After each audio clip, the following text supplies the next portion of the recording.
America से तीसरी लड़ाई के लिए ईरान तैयार है।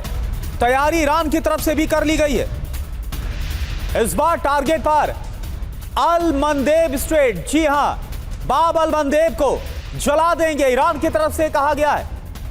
बाब अल मंदेब को पूरी तरह से बंद कर देंगे। जिस तरह से स्ट्रेट ऑफ होर्मुज को ब्लॉक कर दिया गया, वही हाल बाब अल मंदेब का किया जाएगा। यह ईरान की तरफ से वार्निंग दी गई है। होर्मुज में भी विध्वंसक कदम उठाएंगे, ईरान की तरफ से कहा गया।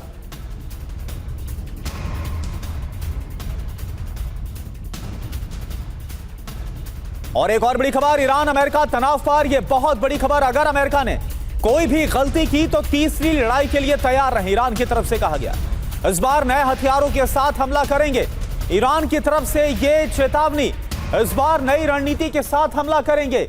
ईरान ने यह भी कहा 1 साल में तीसरी बार ईरान से युद्ध लड़ेगा अमेरिका। अगर अमेरिका ने एक बार फिर से ईरान के खिलाफ युद्ध का फैसला किया, और इसके चांसेस अब बहुत ज्यादा बन गए हैं, क्योंकि हलचल वॉशिंगटन में बहुत ज्यादा बढ़ गई।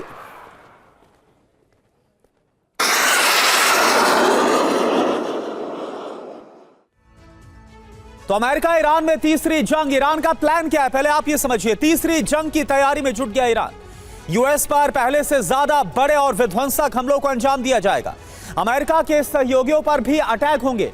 नई जनरेशन की मिसाइलों से इस बार हमला होगा, यह कहा गया है। इस बार टारगेट पर बाब अल मंदेब होगा। बाब अल मंदेब में जहाजों पर हमला किया जाएगा। जहाजों पर हमले से बाब अल मंदेब रूट भी बंद हो जाएगा। होर्मुज में भी विध्वंसक हमले कर सकता है ईरान। होर्मुज में बारूदी सुरंगों को एक्टिव कर सकता है ईरान। यह खबर निकलकर सामने आ रही है। और एक और बड़ी खबर, ईरान को लेकर वॉर रूम में डोनाल्ड ट्रंप ने बड़ी बैठक कर ली है। डोनाल्ड ट्रंप की राष्ट्रीय सुरक्षा सलाहकारों से मुलाकात। ईरान पर नए हमलों पर विचार कर रहे हैं, ट्रंप की तरफ से यह कह दिया गया है। ट्रंप सैन्य कार्रवाई पर गंभीरता के साथ विचार कर रहे हैं। एक्सियोस के हवाले से यह बहुत बड़ी खबर है। यानी अब ट्रंप को नहीं लग रहा कि बातचीत के जरिए कोई हल निकलने वाला है, क्योंकि दोनों तरफ से जो शर्तें रखी गई हैं उसी पर पेच फंसा हुआ है।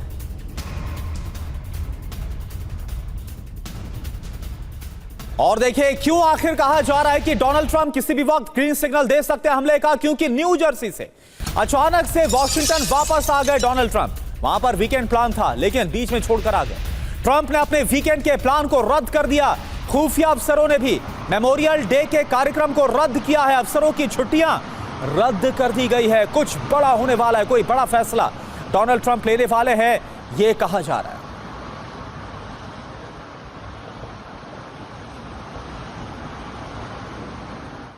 और एक और बड़ी खबर, बेटे की शादी में भी नहीं जा रहे डोनाल्ड ट्रंप। आप देखिए, कल बेटे ट्रंप जूनियर की शादी है। ट्रंप ने कहा ईरान से जुड़े कुछ बहुत जरूरी काम है।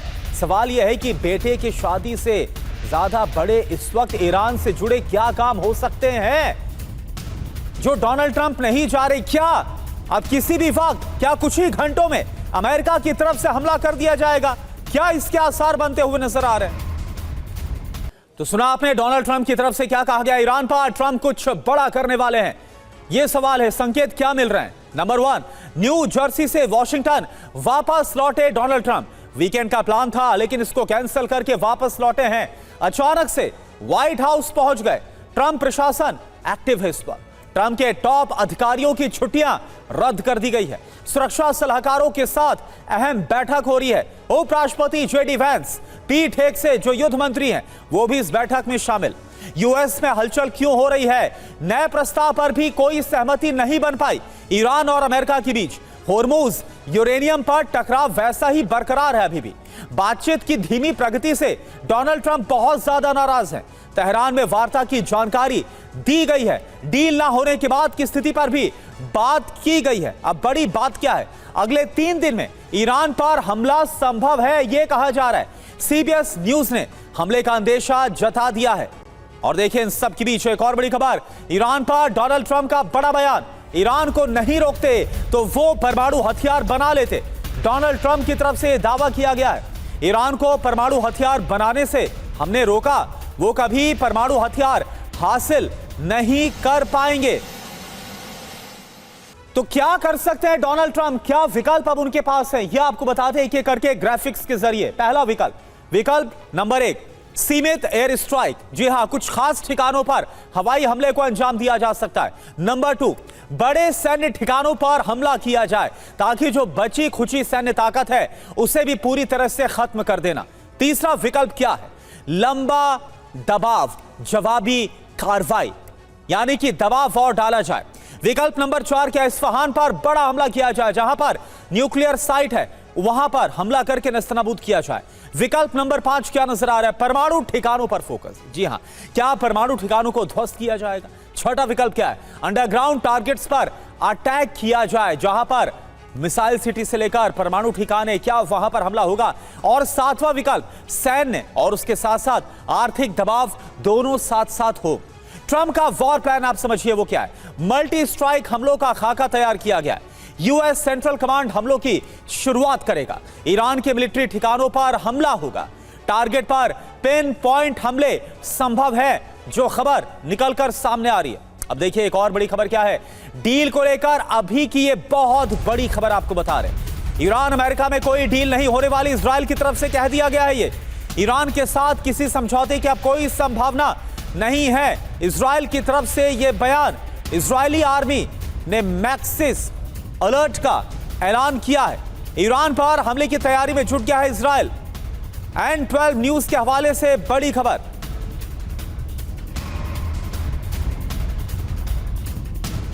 तो बातचीत नहीं तो क्या अब युद्ध होने वाला है, और ये युद्ध होगा तो सब जानते हैं कि इस बार ये महायुद्ध हो सकता है। 5 पॉइंट्स में पूरी खबर को आप समझिए। इजराइल को बिल्कुल नहीं लगता कि यूएस यानी अमेरिका और ईरान में कोई बात हो पाएगी। अब इजराइल ने साफ कह दिया है कि बातचीत की अब कोई संभावना रह ही नहीं गई है। इजरायली आर्मी ने मैक्सिमम अलर्ट का ऐलान कर दिया है। हमले को लेकर अमेरिकी सेना के साथ बातचीत जारी है। कुछ दिनों में ईरान पर हमला हो सकता है, यह भी ईरान की तरफ से बता दिया गया है। इजराइल का आकलन क्या है, अमेरिका ईरान में बातचीत असफल होगी, बातचीत से कोई भी नतीजा नहीं निकलने वाला। ईरान के कदम से निराशा का माहौल काफी ज्यादा बढ़ गया है। अमेरिका फिर से हमला करने के लिए मजबूर है, यह कहा गया है, और इसी को आधार बनाया गया है कि आखिर क्यों ईरान और अमेरिका के बीच एक बार फिर से युद्ध होगा। और देखिए आप, हॉर्मुज़ स्ट्रेट को लेकर अमेरिका और सख्त हो गया है। ईरान को हॉर्मुज़ स्ट्रेट को खोलना चाहिए। मार्को रूबियो अमेरिका के विदेश मंत्री की तरफ से बयान, ईरान नहीं मानता है तो प्लान बी तैयार रखना चाहिए। प्लान बी यानी क्या, युद्ध होगा। ईरान के ना कहने ते ही प्लान बी शुरू हो जाना चाहिए। रूबियो की नेटो देशों से प्लान बी की मांग। तो क्या इस बार नेटो देशों की भी मदद अमेरिका लेना चाहता है। हालांकि इससे पहले भी जब 40 दिन का युद्ध चला, उस दौरान डोनाल्ड ट्रंप ने नेटो देशों से मदद की अपील की थी, लेकिन किसी ने भी हाथ आगे नहीं बढ़ाया था। लेकिन एक बार फिर अब कुछ वैसा ही बयान अब मार्को रूबियो देते नजर आ रहे हैं। तो ईरान के लिए अमेरिका का प्लान बी क्या है, यह आप जरा समझिए। मार्को रूबियो जो बोलना चाहते हैं उसका मतलब क्या है। दरअसल हॉर्मुज़ स्ट्रेट का रास्ता खोल दे ईरान, यह कहा गया अमेरिका की तरफ से। ईरान ने मना किया तो हम क्या करेंगे, ईरान के मना करने पर प्लान बी होना चाहिए। यह बयान किसका है, मार्को रूबियो का, जो आपको हम बता रहे हैं। अगर ईरान हमला करता है तो प्लान बी शुरू। नेटो को प्लान बी के बारे में सोचना चाहिए। मायने क्या है, ईरान के खिलाफ अमेरिका का प्लान बी रेडी है। हॉर्मुज़ नहीं खुला तो अमेरिका हमला कर देगा। नेटो देशों को साथ लाना चाहता है अमेरिका इस बार। ईरान के खिलाफ मोर्चाबंदी में नेटो देशों का साथ अमेरिका मांग रहा है। जो बयान है वो इससे जुड़ा हुआ दिया गया। अब देखिए एक और बड़ी खबर आपको बताएं, ईरान पर दोबारा से हवाई हमले का खतरा बहुत ज्यादा बढ़ गया है। हमले की आशंका में जारी किया गया नो टाइम। ईरान ने हवाई उड़ानों पर प्रतिबंध लगा दिया है। ये देखिए आप, पश्चिमी हिस्से में उड़ानों पर पूरी तरह से रोक लगा दी गई है। तो पश्चिमी हिस्सा जहां पर सबसे ज्यादा हमले का डर है, वहां पर उड़ानों पर पूरी तरह से रोक लगा दी गई। यानी क्या, ईरान को भी पता है कि अब बस बहुत जल्द ही उसके खिलाफ इजराइल और अमेरिका फिर से युद्ध शुरू कर सकते हैं। तो ईरान ने अपना एयर स्पेस बंद कर दिया है। IRGC ने इसको लेकर हाई अलर्ट जारी किया। इराक में फाइटर जेट की मूवमेंट के बाद यह फैसला लिया गया। हवाई क्षेत्र में उड़ान भरते नजर आए हैं लड़ाकू विमान। ये देखिए आप, कतर और कुवैत में GPS जैमिंग की भी खबर सामने आई है।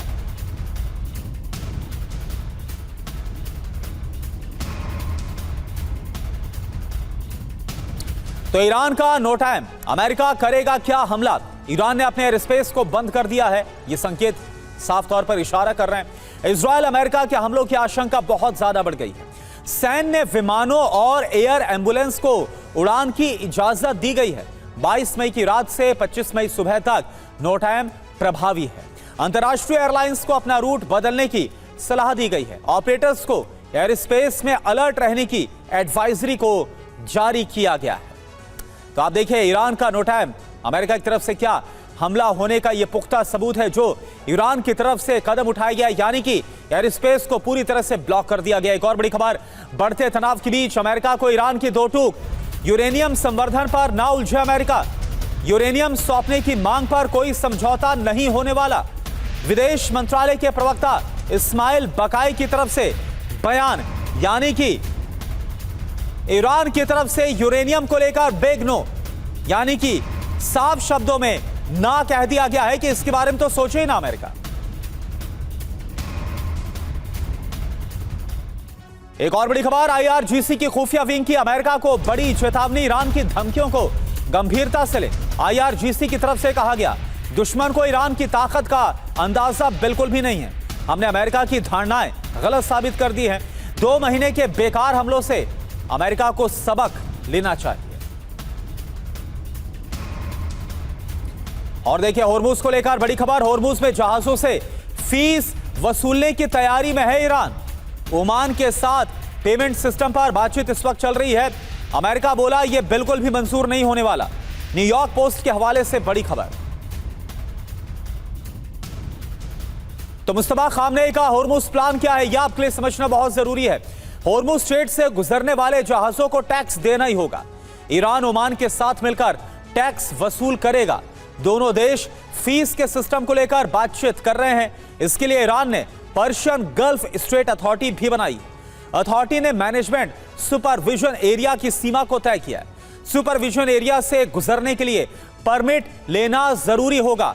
ईरान सीधे टोल की बजाय सर्विस फीस मॉडल पर इस वक्त काम कर रहा है। जहाजों से ट्रांजिट फीस, पर्यावरण शुल्क लिया जाएगा। न्यूयॉर्क टाइम्स के हवाले से यह खबर सामने आ रही है। एक और बड़ी खबर, ईरानी विदेश मंत्री अब्बास अरागची ने अमेरिका की मांग पर सवाल उठा दिए। अरागची ने यूएन महासचिव गुटेरेस से बात की है। अमेरिका की जरूरत से ज्यादा मांगे वार्ता में इस वक्त रोड़ा साबित हो रही है। बार बार अमेरिकी धमकियों की वजह से बातचीत पर असर पड़ रहा है, बातचीत कमजोर पड़ रही है। ये यूएन महासचिव के सामने जो अपनी बात रखी है अब्बास अरागची की तरफ से, यानी कसूरवार अमेरिका को ठहराने की कोशिश की गई है कि अभी तक अगर बात नहीं बन पाई है तो इसके पीछे अमेरिका, डोनाल्ड ट्रंप जिम्मेदार। और एक और बड़ी खबर, अमेरिका ईरान में कई मुद्दों पर टेंशन बहुत ज्यादा बढ़ गई है। पाक मध्यस्थ कर रहे यूएस ईरान से बात। ईरान शर्तों से पीछे हटने को बिल्कुल भी तैयार नहीं है। विवादित मुद्दे सुलझने तक कोई डील नहीं होगी। तो पाकिस्तान के जो मध्यस्थ हैं वो अमेरिका और ईरान दोनों से बात कर रहे हैं। लेकिन आपको बता दें कि जो विवादित मुद्दे हैं, जब तक वो नहीं सुलझ जाते तब तक कोई डील होने वाली नहीं।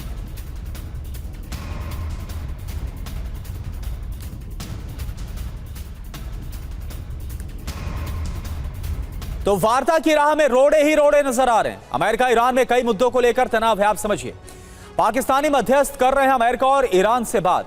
संभावित डील के मसौदे पर भी बातचीत हुई है। विवादित मुद्दे सुलझने तक कोई डील नहीं होगी।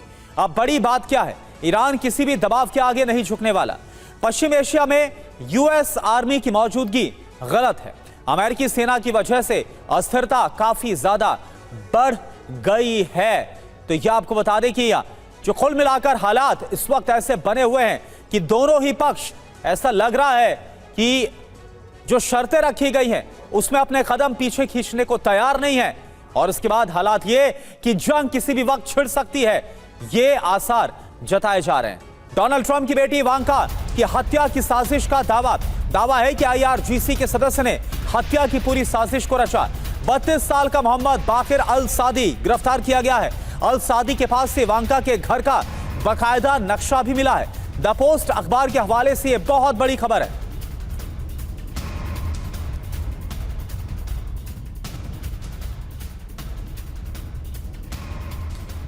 तो डोनाल्ड ट्रंप की बेटी इवांका को मारने की साजिश को रचा जा रहा था। द पोस्ट के हवाले से यह दावा किया गया और 32 साल का अल सादी जिसको पकड़ा गया है, उसके पास से बाकायदा इवांका के घर का नक्शा भी मिला है।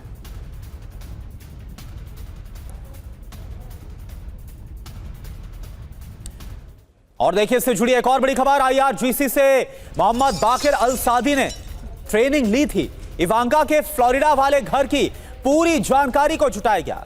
कासिम सुलेमानी की हत्या का बदला लेना चाहता था अल सादी। तुर्की में गिरफ्तार कर अमेरिका लाया गया है सादी।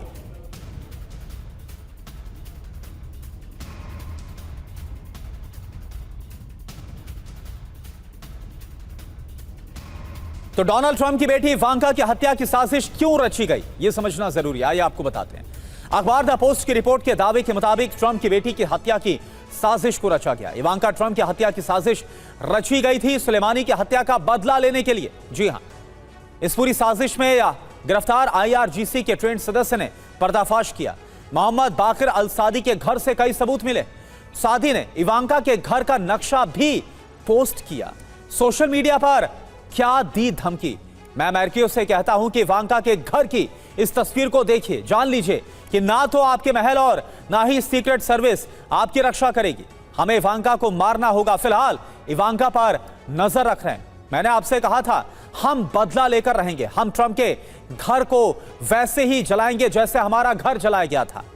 कौन है बाकिर अल सादी? ईरानी फौज आईआरजीसी का ट्रेंड सदस्य है। लंदन में 2 यहूदियों की हत्या इसने की थी। बेल्जियम में यहूदियों के बीच धमाका किया। UK bank of New York Mellon में आगजनी की। टोरंटो में यूएस कॉन्सुलेट पर गोलीबारी की। तो अल सादी के बारे में यह इतिहास है। थोड़ी ही देर में प्रधानमंत्री मोदी से मुलाकात करेंगे अमेरिका के विदेश मंत्री मार्को रूबियो। यह बड़ी खबर आ रही है। ऊर्जा समेत कई मसलों पर हो सकती है अहम बात। 4 दिनों के भारत दौरे पर आए हुए हैं अमेरिका के विदेश मंत्री मार्को रूबियो। 26 मई को नई दिल्ली में क्वाड के विदेश मंत्रियों की बैठक में मार्को रूबियो हिस्सा लेंगे।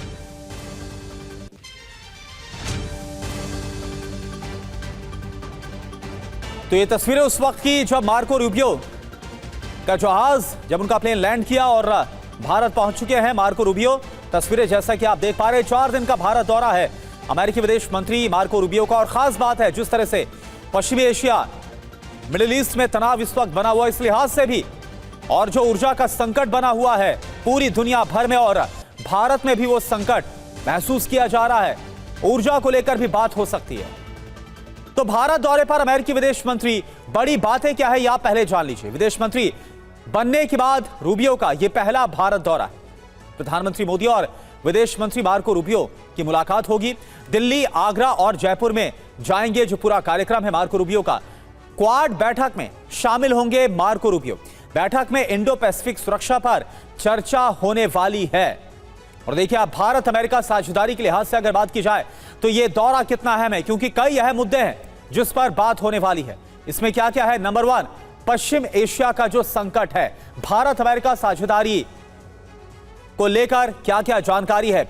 निवेश, ऊर्जा और टेक्नोलॉजी, रणनीतिक साझेदारी, रक्षा सहयोग और सप्लाई चेन, ये सब कुछ खास रहने वाले हैं इस दौरे को लेकर। और देखिए, इस पर हम बात करते हैं। मनीष झा हमारे संवाददाता दिल्ली से हमारे साथ लाइव जुड़े, और डॉक्टर जाकिर हुसैन जो कि पश्चिम एशिया एक्सपर्ट हैं, वो इस वक्त हमारे साथ जुड़े हुए हैं। लेकिन मनीष, मैं पहले आपका रुख करना चाहूंगा। देखिए, जो क्वाड की विदेश मंत्रियों की बैठक होने वाली है, मुख्य तौर पर जो कार्यक्रम है वो मार्को रूबियो का रहने वाला, और साथ साथ एक और जो अहम कार्यक्रम जो कुछ ही देर के बाद प्रधानमंत्री के साथ मुलाकात होने वाली है। क्या मुद्दे हो सकते हैं इस दौरे को लेकर, क्या समझा जाए? बिल्कुल, देखिए, हालांकि अमेरिकी राजदूत ये कहते हैं कि ये कोई रिपेयर विजिट नहीं है, यानी कि भारत और अमेरिका के रिश्ते जो ट्रंप सरकार के दरमियान कई बार पटरी से उतरते हुए दिखते हैं, तो उसको वापस पटरी पर लाने वाला विजिट नहीं है, बल्कि उससे अधिक इसमें बहुत कुछ अचीव होगा। लेकिन मुझे लगता है कि सबसे पहले तो अभी जैसे ही प्रधानमंत्री मोदी से मुलाकात होगी अमेरिकी विदेश मंत्री मार्को रूबियो का, तो उस पर इसको लेकर बात हो सकती है कि अगले महीने जब फ्रांस में G7 का शिखर सम्मेलन होगा और वहाँ पर प्रधानमंत्री मोदी जाने वाले हैं, वहाँ पर प्रेसिडेंट ट्रंप वहाँ पर आएंगे। तो प्रेसिडेंट ट्रंप और प्रधानमंत्री मोदी की मुलाकात पिछले साल फरवरी में हुई थी व्हाइट हाउस में, तो दूसरी मुलाकात फ्रांस में हो सकती है G7 सम्मेलन के दरमियान, तो उसको लेकर एक चर्चा हो सकती है। और जो दूसरी बात है कि अमेरिकी विदेश मंत्री प्रधानमंत्री मोदी को ये बताने की या बहुत हद तक अगर आप कहें तो ये भरोसा दिलाने की कोशिश करेंगे कि आज भी ट्रंप एडमिनिस्ट्रेशन भारत के साथ खड़ा है। लेकिन वैसे अगर आप देखें तो जिस तरह से ट्रंप एडमिनिस्ट्रेशन ने पाकिस्तान को गले लगाया है या फिर बहुत सारी जो भारत विरोधी नीतियां अपनाई है, उसके बाद से भारत सरकार के, भारत के लोगों के, भारत के मन में तमाम तरह की चिंताएं हैं। तो ये अमेरिकी विदेश मंत्री की अब जिम्मेदारी है कि वो किस तरह से भारत को ये इत्मीनान दिलाए, भरोसा दिलाए कि भारत तो उस ये ट्रस्ट कर सके कि वो कोई डबल गेम नहीं कर रहा है, या पाकिस्तान के साथ चाहे रिश्ते की बात हो या फिर भारत के साथ जो ट्रेड डील से संबंधित मसले हो, या फिर आजकल जो एक अमेरिका में भारत विरोधी जो भावनाएं है, जिसमें कई बार तो प्रेसिडेंट ट्रंप ने भी सोशल मीडिया पोस्ट पर भारत की नर्क से तुलना कर दी थी। तो इस तरह की जो तमाम बातें हैं, तो बहुत कुछ काम है मार्को रूबियो के पास। देखिए उसमें से क्या कितना कुछ वो हासिल कर पाते हैं या नहीं, लेकिन मुझे लगता है कि पहली बार अमेरिका के सामने ये जिम्मेदारी है कि वो भारत को इस बात का भरोसा दिलाए कि भारत उसका एक महत्वपूर्ण सहयोग, महत्वपूर्ण पार्टनर है और उस पर अमेरिका पर भरोसा किया जा सकता है, क्योंकि आज की तारीख में कोई भी देश यानी एक तरीके से जो ट्रस्ट बिल्डिंग की कोशिश है वो फिर से की जाएगी। हालांकि डोनाल्ड ट्रंप की तरफ से के बाद कई ऐसे बयान दिए गए जिसके बाद कई सवाल उठते हुए भी नजर आए हैं। हमारे साथ डॉक्टर जाकिर हुसैन भी है जो कि पश्चिम एशिया एक्सपर्ट है। डॉक्टर जाकिर हुसैन जी, एक बात मुझे आप बताइए, कुछ वक्त पहले ब्रिक्स सम्मेलन में हिस्सा लेने के लिए अब्बास अरागची आए थे और अब मार्को रूबियो आ रहे हैं। ऐसे में जब पश्चिम एशिया को लेकर यह कहा जा रहा है कि एक बार फिर से डोनाल्ड ट्रंप ईरान पर हमले का आदेश दे सकते, युद्ध फिर से शुरू हो सकता है और ऊर्जा संकट पूरी दुनिया में गहरा गया, भारत में भी इसका असर हो रहा है। मार्को रूबियो के इस दौरे को आप कैसे देख रहे हैं? देखिए, जो मनीष झा ने बताया है वो सारी बातें भी साथ में है, लेकिन मेरा जो इम्पोर्टेंट कंसर्न है वो ये है कि क्या मार्क रूबियो जो है इंडिया को प्रेशर डालेंगे कि इस अब की अगर लड़ाई होती है तो इंडिया क्या उनके साथ नहीं खड़ा होगा। ये एक बड़ा सवाल मेरे दिमाग में बार बार उठ रहा है। इस वक्त आने का मकसद दो ही हो सकता है, या तो चाइना में उनको बहुत ज्यादा कुछ मिला नहीं इसलिए भारत की तरफ फिर उन्होंने रुख किया, दूसरा जो है ईरान मसला आ गया।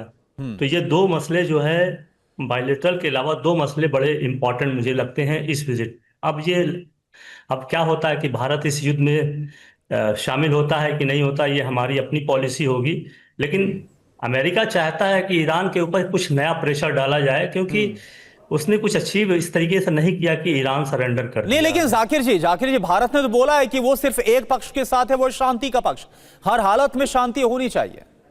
तो ये ट्रंप नहीं मानने को तैयार है ना। ट्रंप, हम तो अपनी पॉलिसी हर जगह क्लियर कर रहे हैं कि हम युद्ध नहीं, हम संवाद में बिलीव करते हैं। हाँ। तो डायलॉग और डिप्लोमेसी में हम बिलीव करते हैं, हम किसी का पक्ष नहीं लेंगे, ये हमारी अपनी ऑटोनोमस पॉलिसी है। लेकिन ट्रंप जो है बार बार हर कंट्रीज के ऊपर प्रेशर डाल रहे हैं कि कुछ हो कुछ ना हो। ये मुझे एक बड़ी चिंता की बात लगती है, क्योंकि ईरान जिस तरीके से निगोशिएशन कर रहा है उससे लगता नहीं है कि अमेरिका बहुत ज्यादा ईरान के ऊपर हावी हो सका है। बिल्कुल। तो नया क्या देंगे वो? फिर वही जाएंगे, बमबारी करेंगे, डिस्ट्रॉय करेंगे, तबाही मचाएंगे, उसके लिए तैयार है ईरान। बिल्कुल। और डॉक्टर जाकिर हुसैन जी, इंडिकेशन और जो संकेत मिलते हुए नजर आ रहे हैं वो तो कुछ इस तरफ इशारा करने वाले कि एक बार फिर से महाविनाश की जो तैयारी है वो डोनाल्ड ट्रंप करके बैठे हुए हैं। बहुत बहुत शुक्रिया आपका भी के लिए डॉक्टर जाकिर हुसैन जी, हमसे जुड़ने के लिए और बात करने के लिए। बात करते हैं स्टारशिप के क्रैश होने की। जी हाँ, ये बड़ी खबर है। दुनिया के सबसे ताकतवर रॉकेट का 12वां टेस्ट हुआ। स्टारशिप के नए और बड़े वर्जन V3 का टेस्ट किया गया। इंजन फेल होने के बाद हिंद महासागर में लैंडिंग हुई, लेकिन हुआ क्या ये आप देखिए, ये धमाका आप देखिए। टेक्सास से लॉन्च हुए इस रॉकेट ने अंतरिक्ष में सफल उड़ान भरने के बाद हिंद महासागर में हार्ड स्प्लैश डाउन किया, लेकिन पानी में उतरते ही इसमें जोरदार धमाका हो गया। ये देखिए।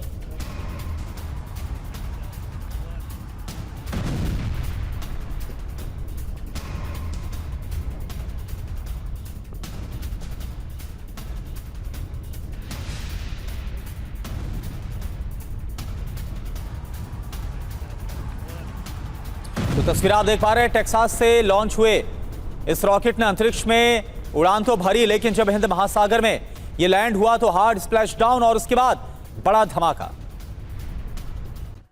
और चलिए आगे बढ़ते अगली अहम खबर का रुख करते हैं। थोड़ी ही देर में समर्थ सिंह की कोर्ट में पेशी होगी। तुषा मौत मामले को लेकर यह बड़ी खबर है। समर्थ को थाने से लेकर पुलिस निकल चुकी है। मेडिकल के बाद कोर्ट में पेशी होगी। तस्वीरें आपको हम दिखा रहे हैं। पुलिस 7 दिन की रिमांड मांगेगी। पुलिस कस्टडी की कोशिश की जाएगी ताकि पूछताछ की जा सके।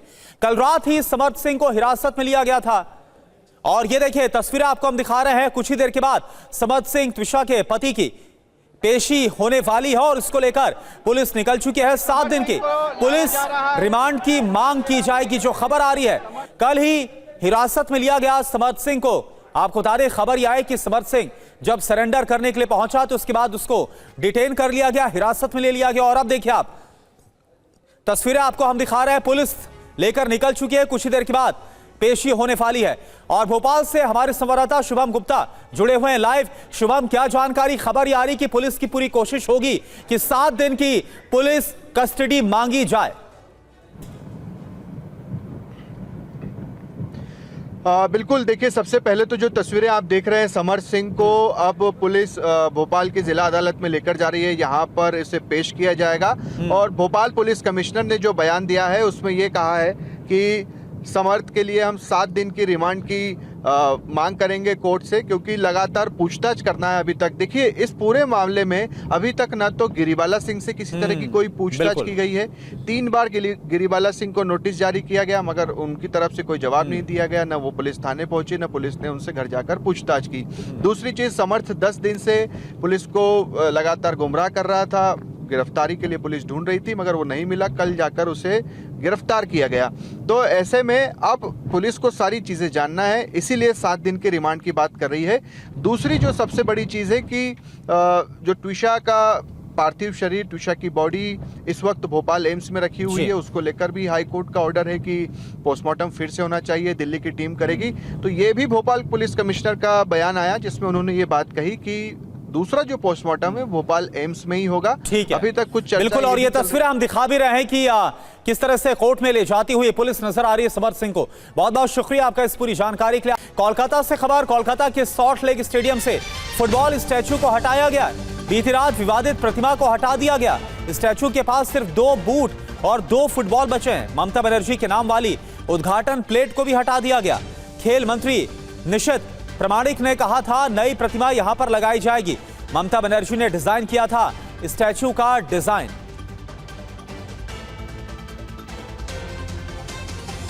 तो ये देखिए आप तस्वीर आपको हम दिखा रहे हैं। बस यहां पर 2 फुटबॉल और 2 बूट्स आपको नजर आएंगे, लेकिन जो यहां पर प्रतिमा थी उसको हटा दिया गया है।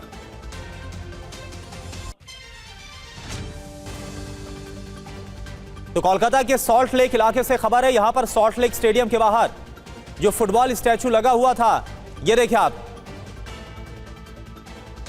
उसको हटा दिया गया है। तो कोलकाता के सॉल्ट लेक स्टेडियम से आपको दिखाते हैं संवाददाता रवि दत्ता की एक्सक्लूसिव ग्राउंड रिपोर्ट। देखिए आप।